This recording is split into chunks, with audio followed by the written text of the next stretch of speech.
Today, you're going to make a scorekeeping game. What you're going to do is create a scratch game where the ball will move toward either the goal on the left or the goal on the right to help keep score in a game of Top It. And so let's go to my scratch. I'll show you what this will look like. I've already created the scorekeeper game. So let's take a look. You're going to need 2 nets and a ball, and you're going to need 2 buttons.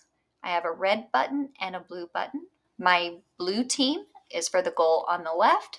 My red team is for the goal on the right. You will need to use your grid today to make sure this is a fair game. Your ball needs to be set in the middle of the game. If I am in my goal on the right, I need to have the same amount of spaces from the ball to that goal. So from 10 to 8, that's 8 spaces. And then my goal on the left, from 2 to 10, is also 8 spaces. So now I have an equal distance from both of my goals.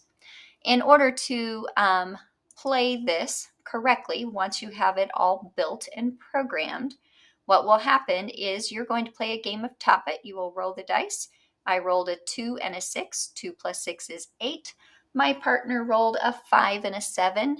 5 plus 7 is 12. So my partner wins that round. My partner is red. They will tap the red button and the ball will move toward their goal.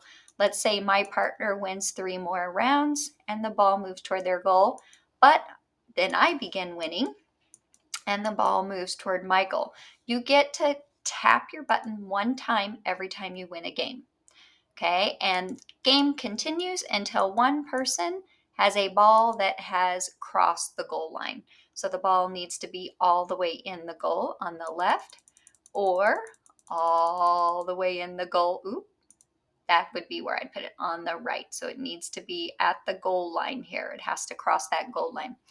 So that is how you're going to play the game. So your job now is to go out and follow the directions that I have here.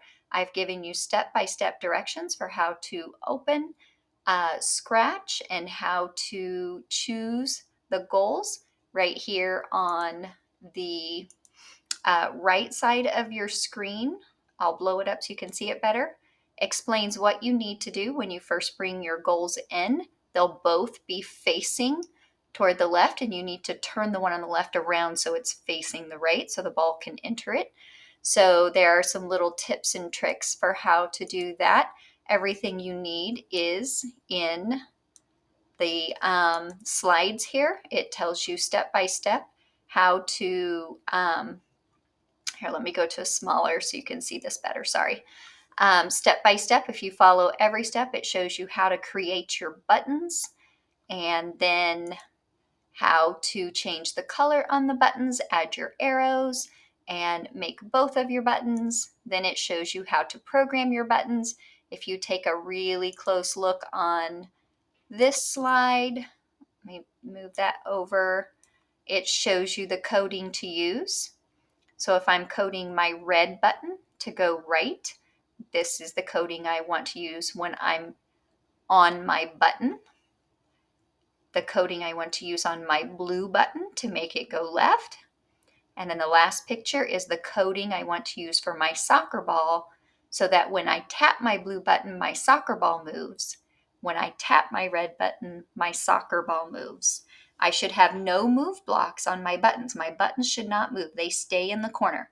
The only thing I do to my buttons is I tap them, and we're going to use that send a letter and open a letter so that the button can communicate with the soccer ball. So that's all the information you need. Once you have your game complete, then you will ask your teacher for 2 dice, and here are the directions for playing Top It. But as I explained, if I roll 2 dice and I get a 5 and a 5, 5 plus 5 is 10. If my partner rolls 2 dice and they get a 6 and a 4, 6 and 4 is 10. Therefore, it is a tie game. No one gets to move. But if I get a higher score than my partner, I move toward my goal. If my partner gets a higher score than me, then they move toward their goal. You only move 1 time for every round. Move one time for every round. All right, enjoy making your game today.